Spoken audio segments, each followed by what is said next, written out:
Odette. Okay. Good afternoon, everyone. Yay, I I made it.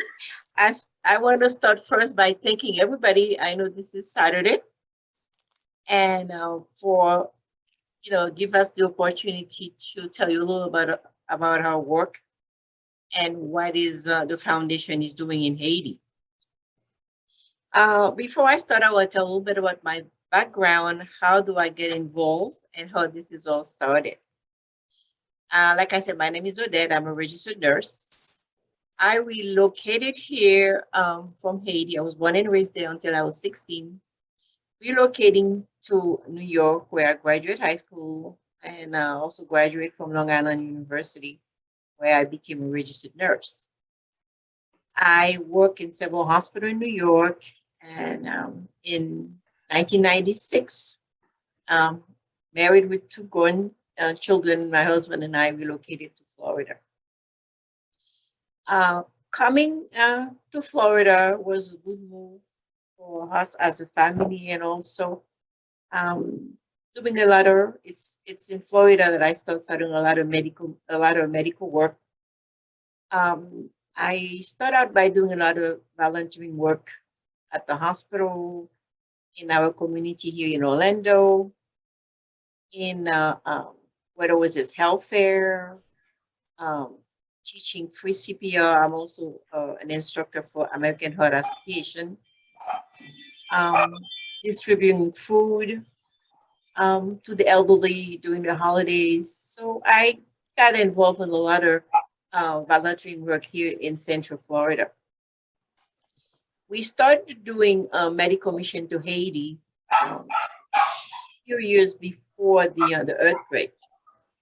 What we did as just doing volunteering work, not as a foundation, helping others once or twice a year. We used to go to Haiti and, like I said, do medical missions, see patients, and spend a week or 10 days and then come back. What I found during that time, we treated patient and then there was no kind of follow-up. We give them medication, they go home, whether we help them or not, there was no way to reassess them.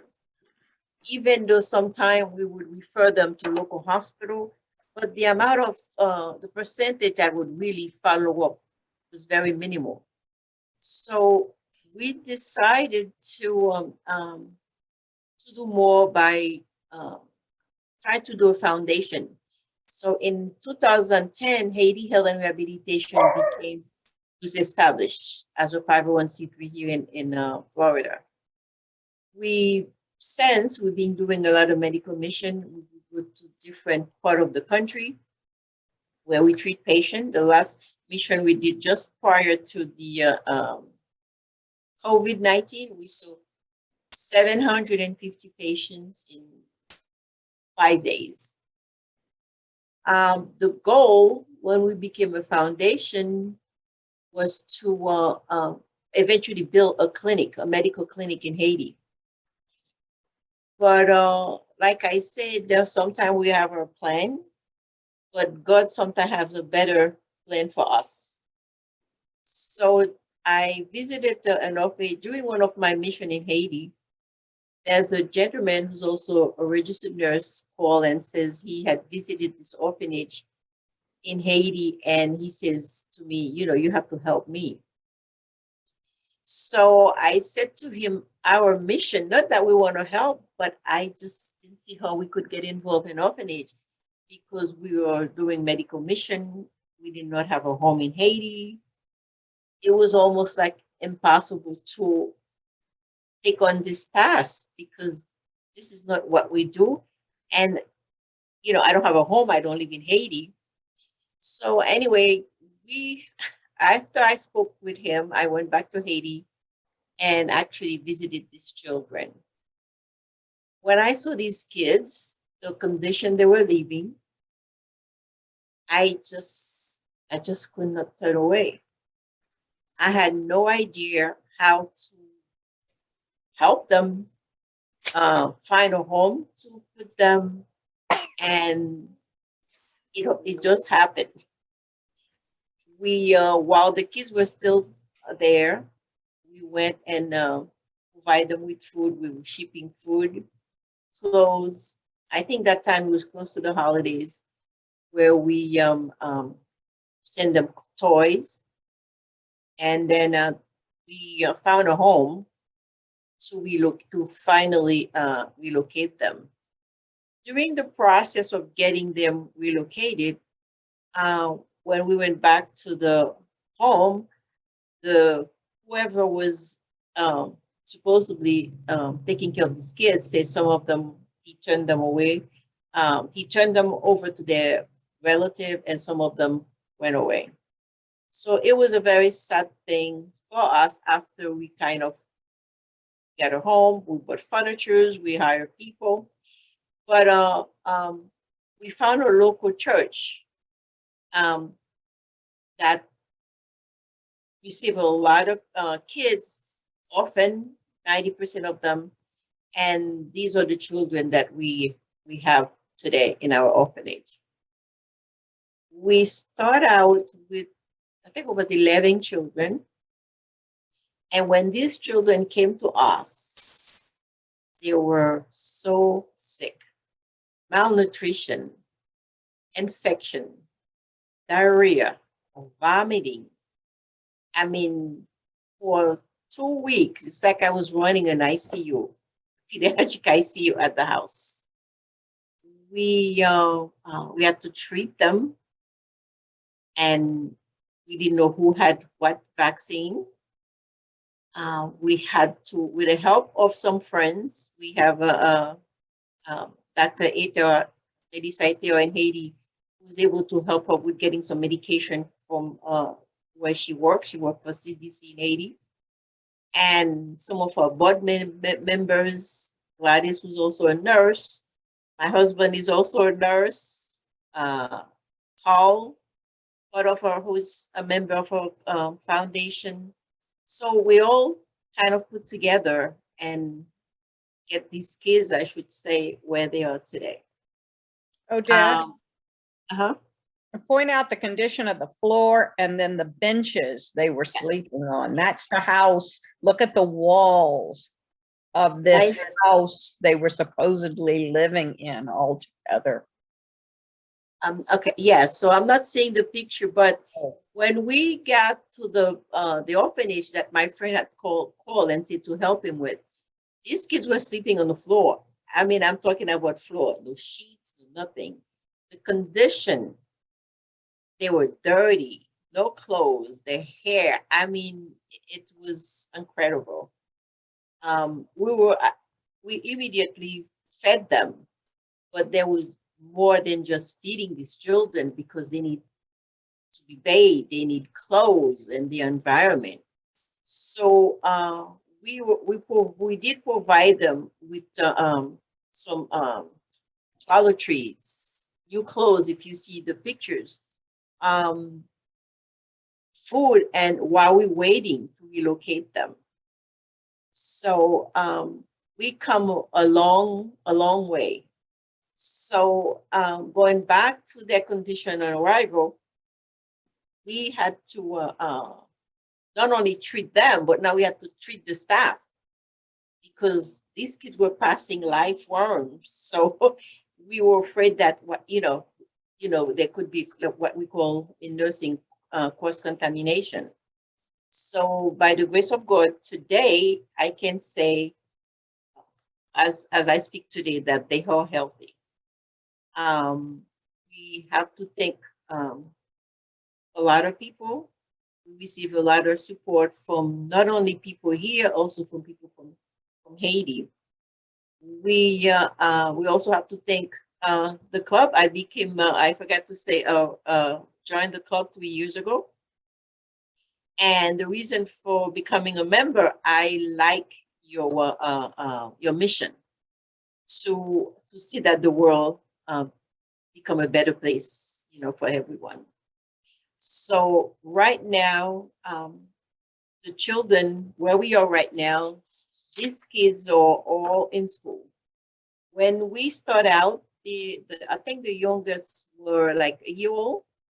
So now they are 6 years old. It's been 5 years. So all we have 21 children. All our kids are in school. In Haiti, unfortunately, there's no public school. So everyone goes to school and we have to pay for every 21 kids that go to school.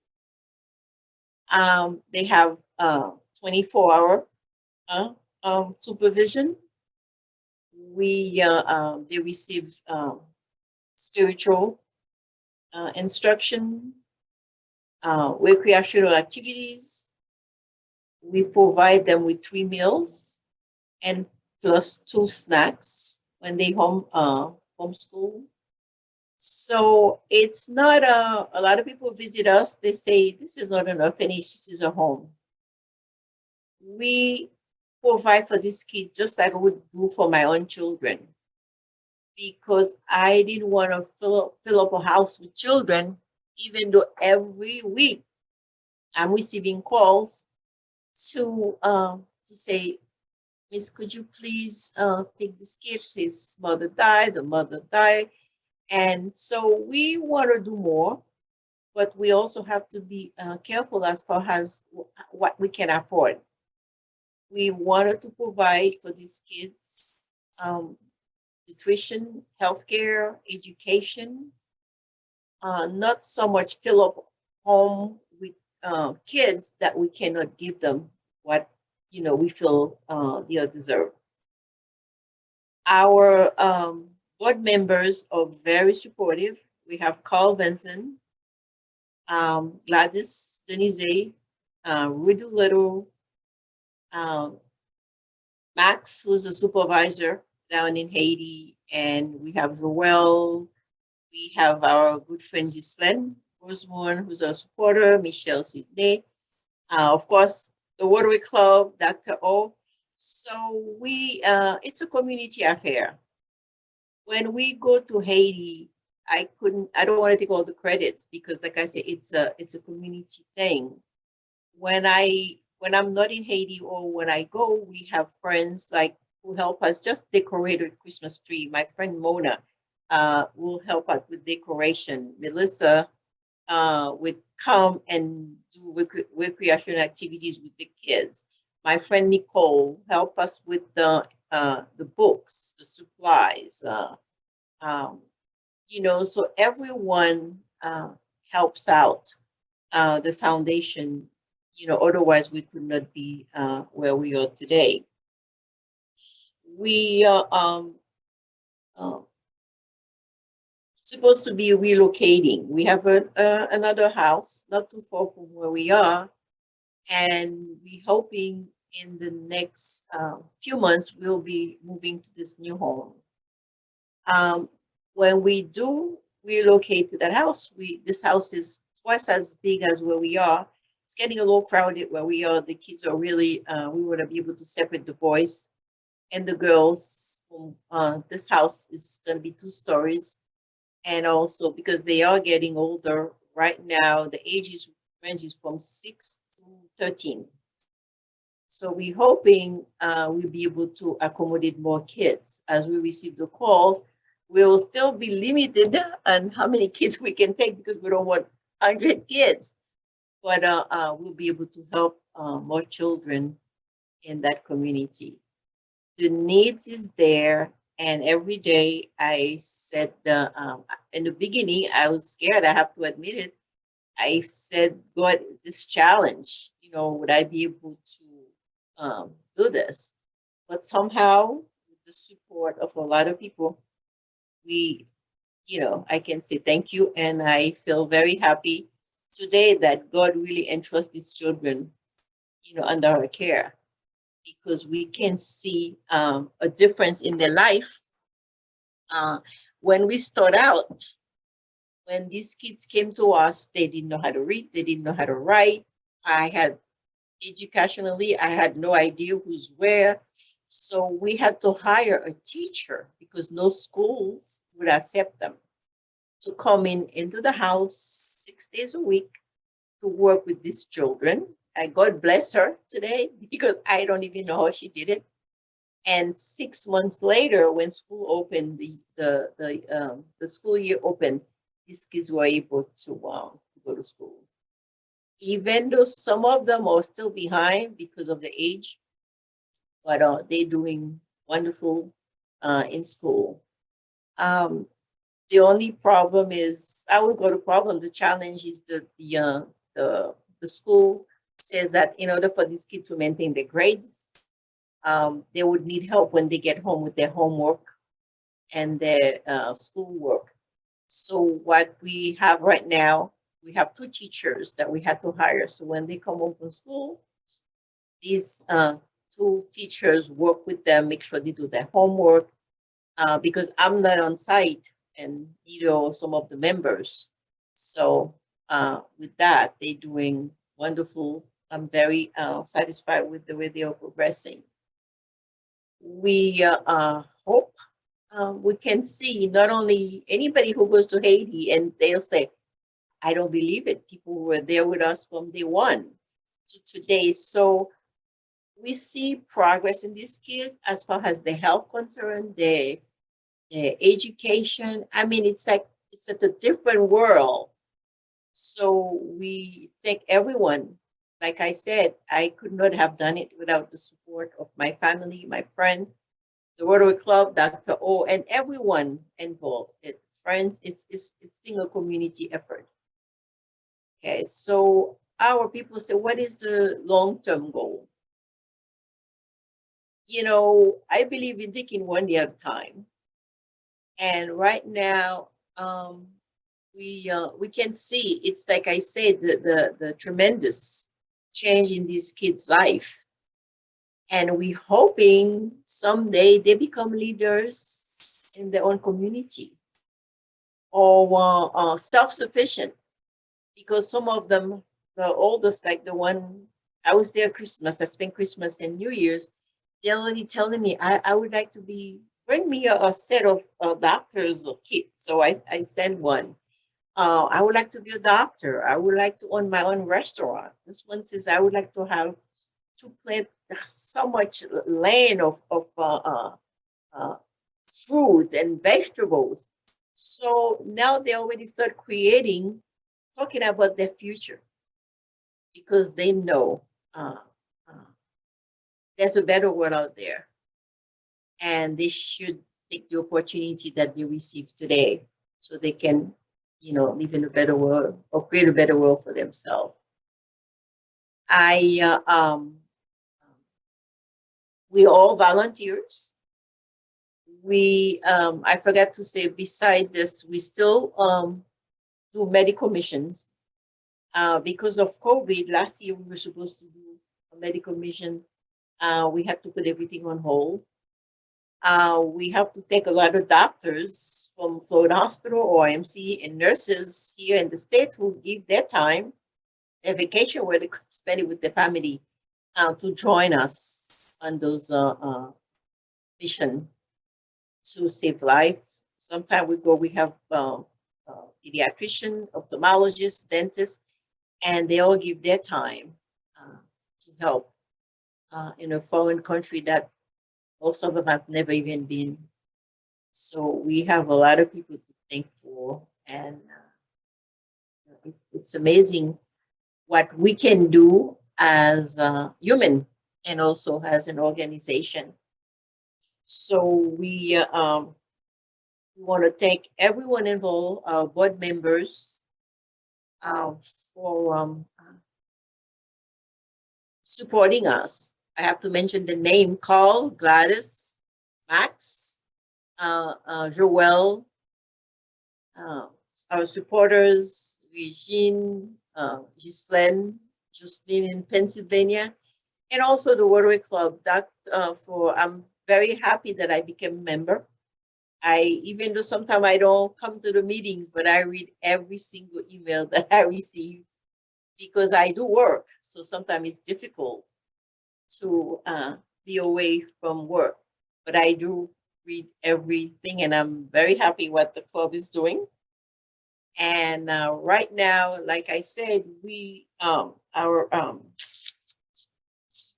we rely only on donations. We open to donations.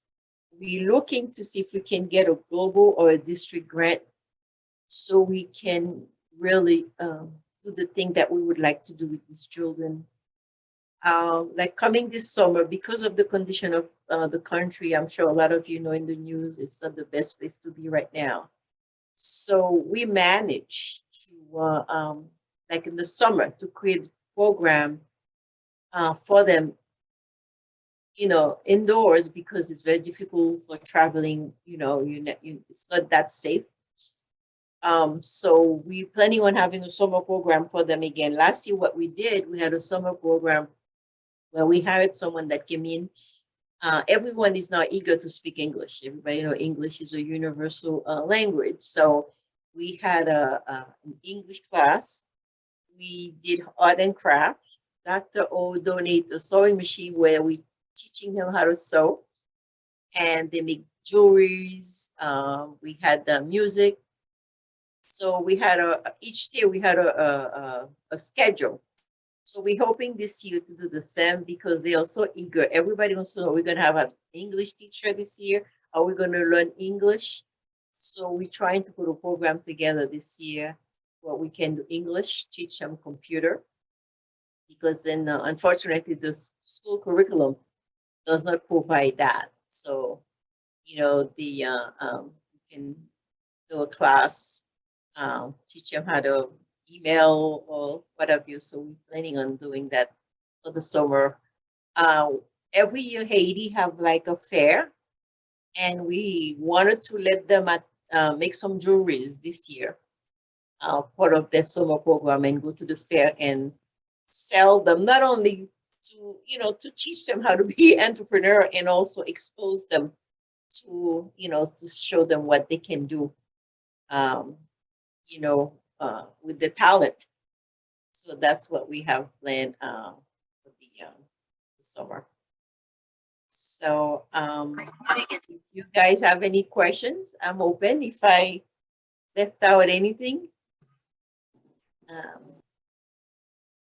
thanks again.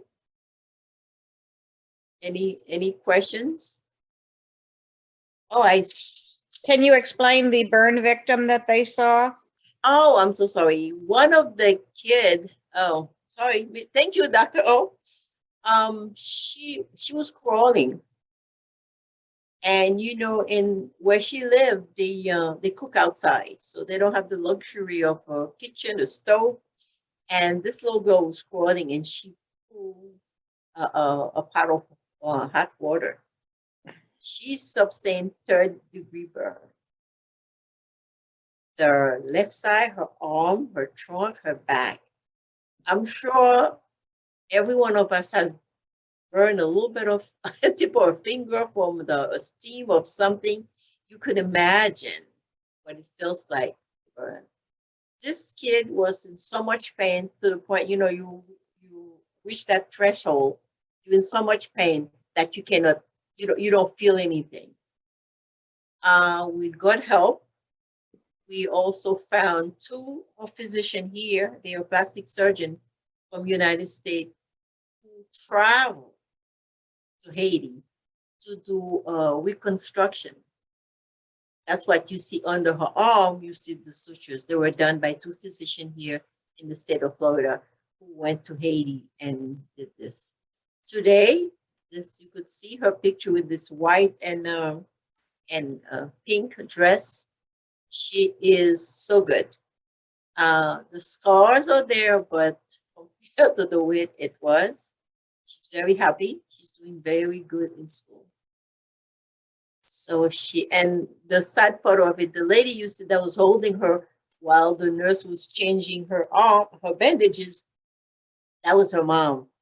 She passed away.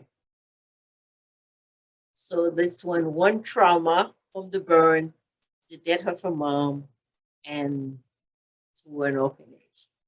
And this what we try to do with these kids, not only give them housing and food, the love that a child deserves, because this kid, sometimes I look at her and my heart goes out to see everything she's been through. So therefore, I don't play favoritism, but she is so close to my heart. But she's very happy, very playful, and she's doing so good in school. Wonderful. So, yeah, like I say, the thanks never stop. From the people here in the United States, the physicians, the nurses, and the friends in Haiti, and we have a lot.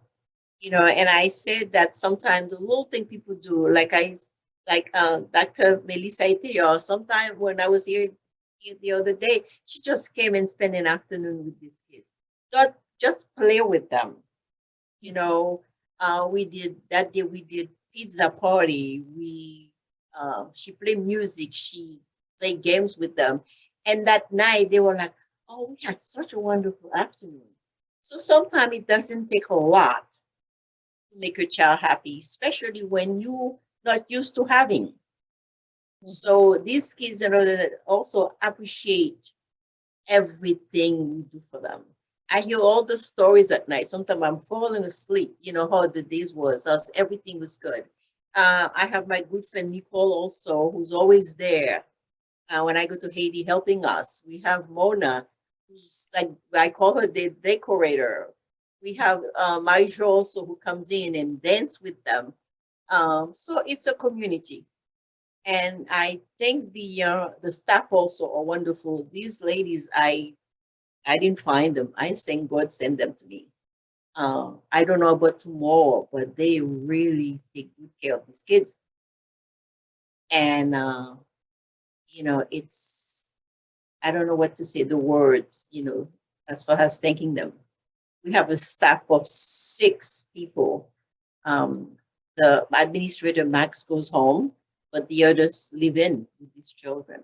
They take turn being off and go home, and this tell you it's so a lot of work, because sometimes I go there and I'm about like by 7 o'clock at night. I'm like, okay, time to go, because the question, the play, so it never stops. So it's a challenge. But like I say, if I have to do it again, I would do it, because I love my kids. When I said that, my husband said, "How many children we have?" Yeah, so I'm very glad we took on this challenge. Not that we don't want a medical clinic someday, but right now the foundation is my heart, the orphanage.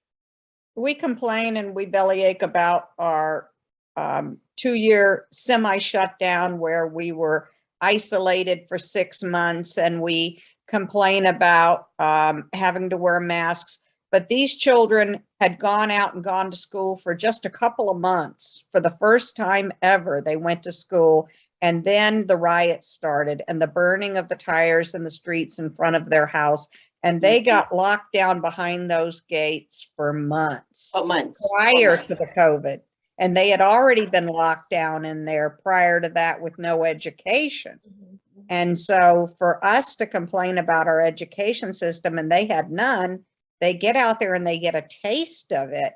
And then they get locked down with people burning tires and killing people in the streets in front of them. And having been orphaned or partially orphaned or given up prior to that, is you just wonder what their minds are like. And then for us to turn around and complain about the beautiful opportunities and the freedoms we have is just counterintuitive. We are so blessed. Oh yeah. So, any questions? Open your mic up if you have a question. Carolyn, Karen, Marianne. So, I don't have a question. Karen. Just wanted to say thank you so much, Odette. Hi, and thank you so much How are you? That's really an inspiration.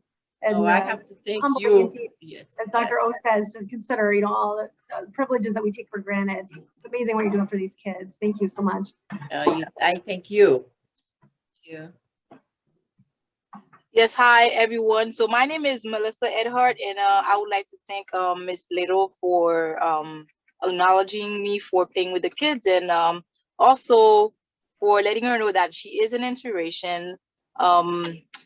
And I have also to say that I did see these children arriving on the first day at the orphanage, and it's amazing to see the change, the how they're really learning, not only how they're also pushing themselves. Like for instance, we have Sophia.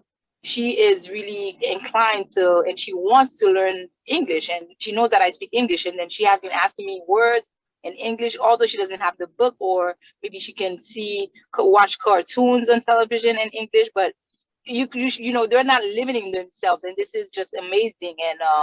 And also this is really some, you know, it could be like a success story in Haiti amidst all that we know that is happening currently and even the years before. So again, congratulations for your work, and just to let you know that you're doing very great. Thank you. Thank you. I wanna say something. Can you guys hear me? Yes. Yeah. Oh, I want to say Melissa is a physician. She was there day one. I mentioned her. She was the one when we were looking at these kids and we don't know where to go. The kids are sick. Okay. So she is the one that she says, you know, that's my godchild too, that we have to put these kids on this medication because they were passing live worm, they were sick. She even put the staff on medication because, like I said, we don't know who has what. So she can see the difference. She used to stop by after work. And you know, when you work in Haiti, traffic, stop at the orphanage just to see how they were doing. And the kids now, the minute I said, Melissa, oh, Dr. Melissa. So she's part of of this kid's life. They all know her as Dr. Melissa. They have great respect for her. And the minute you mention the name, it's like, oh yeah, Dr. Melissa. So, you know, like I said, everyone can do something to help these kids.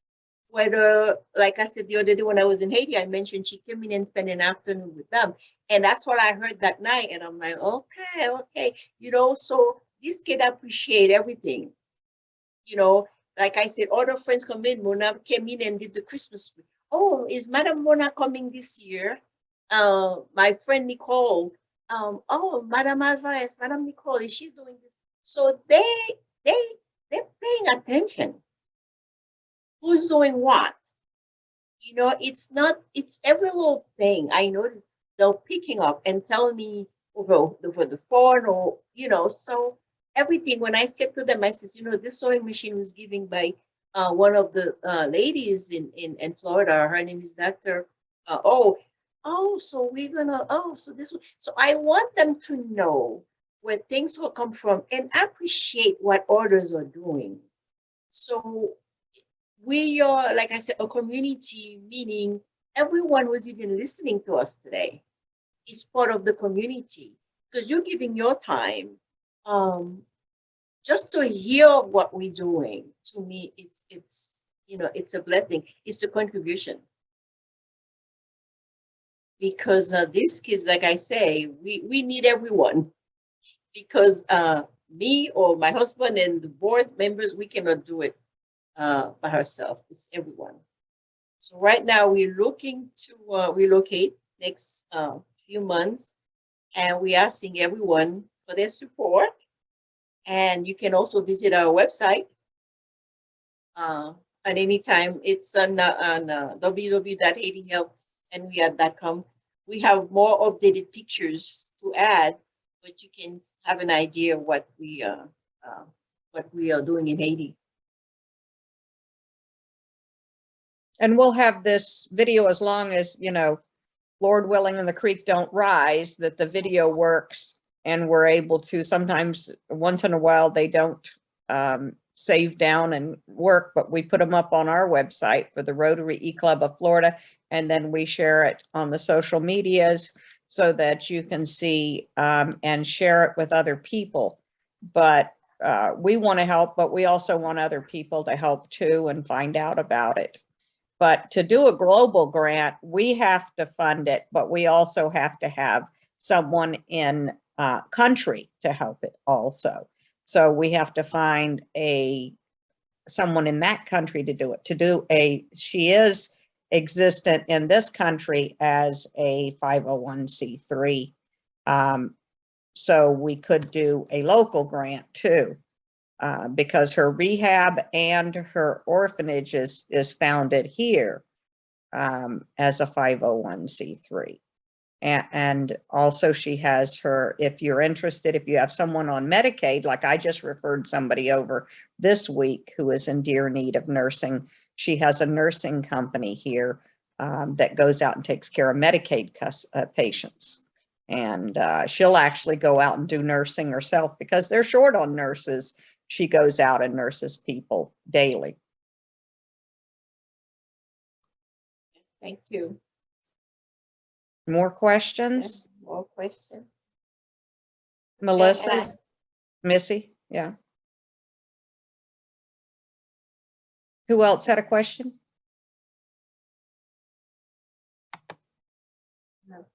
Okay, well, if you don't have any more questions, like I said, I thank everyone again.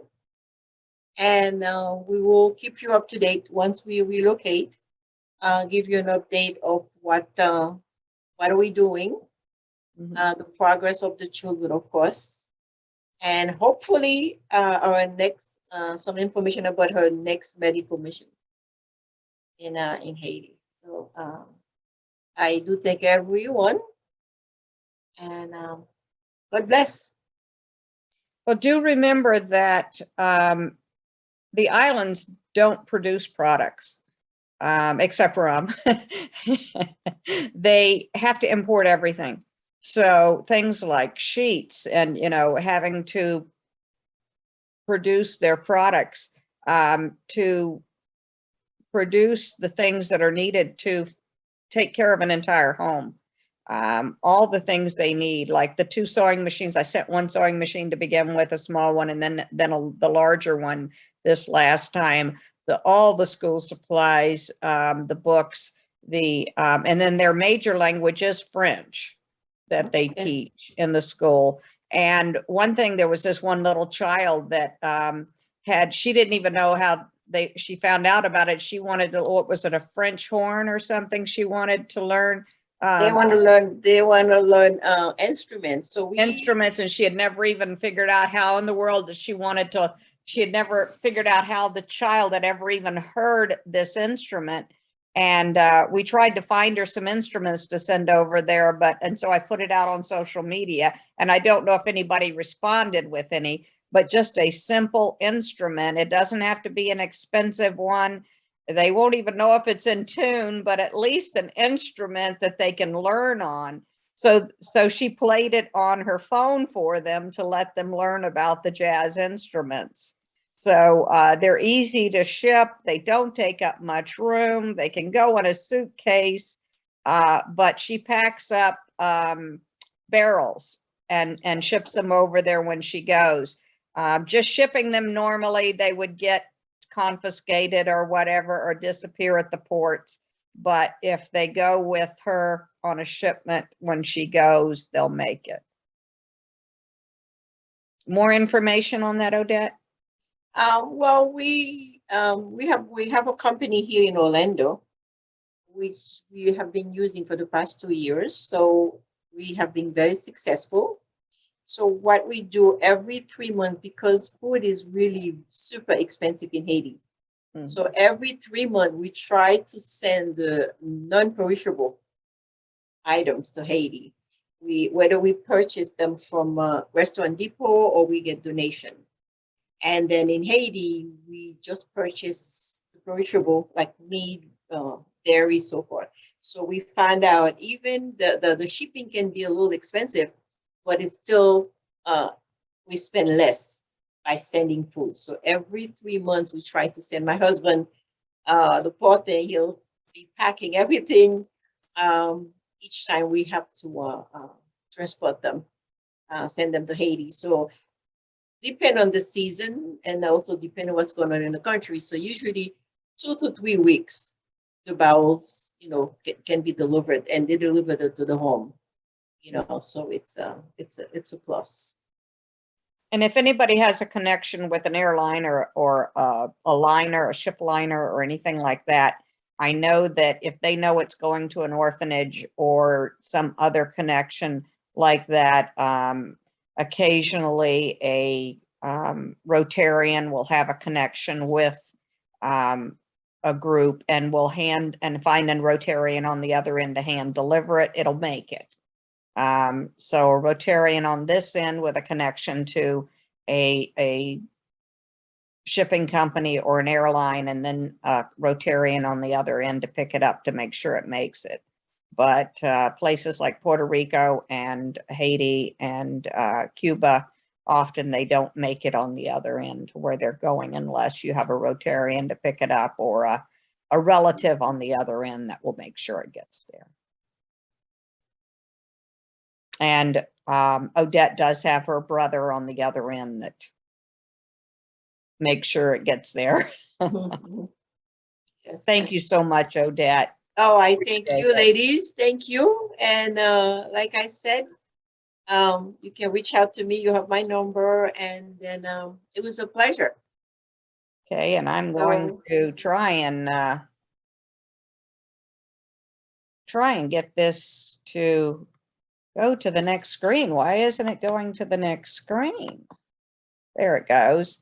And the 4-way test, Melissa, and you want to turn on, Melissa, or you want me to finish it? I'm here. Here's the Okay, thank you for coming by, and let's go ahead and do the 4-way test. here's the introduction to it. Of the things we think, say, and do. Is it the The truth? truth. Is it fair to Is it all fair all to all concerned? Will it build goodwill and Goodwill and better friendships? friendships. And will it be beneficial to all concerned? concerned? And is it fun? Fun. Good. I want to thank Thank everybody you. for coming by, and thank All right. you. Thank and- you. Bye, everyone. Bye, Melissa. Bye, Okay. Karen. Bye, Melissa. Melissa. Okay. Bye. Bye. Bye. Hi, everyone. Thank you. Thank you. Dr. O Bye. will Bye. talk. Yes. This is Nicole. Oh, hi. Bye, Nicole. Nicole is the decorator and the supporter. And you're in Haiti? Yeah, she lives in Haiti. Wonderful. Love to Yes, have yes. international. So we have calls. we do have a community of Wonderful. support there. Yes, yes. Wonderful. Thank Well, you. this was a great call. Thank you. Thank you. Okay. Bye God bless bye. everyone. Bye-bye. Au revoir.